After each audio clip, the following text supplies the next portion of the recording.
வாசம் புறப்படும் பெண்ணே நான் பூ வரைந்தார் வந்து விரல் சுடும் கண்ணே நான் தீ வரைந்தார் உயிரல்லதெல்லாம் உயிர் கொள்ளும் என்றால் உயிருள்ள நானோ என்ன ஆகுவே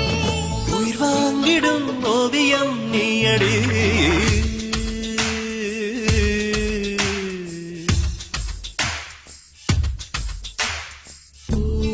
வாசம் புறப்படும் பெண்ணே நான் பூ வரைந்தார் வந்து விரல் சுடும் கண்ணே நான் தீ வரைந்தார் ஓவியத்தின் ஜீவன் எங்க உள்ளது உற்று பார்க்கும் ஆளின் கண்ணில் உள்ளது பெண்ணுடம்பில் காதல் எங்க உள்ளது ஆண் தொடாத பாகம் தன்னில் உள்ளது நீ வரைய தெரிந்த ஒரு கவிஞர் கவிஞன் பெண் வசியம் தெரிந்த ஒரு கலைஞர் கலைஞன் மேகத்தை ஏமாற்றி மண் சேரும் மழை போல மடியோடு விழுந்தாயே வா பூவாசம் புறப்படும் பெண்ணே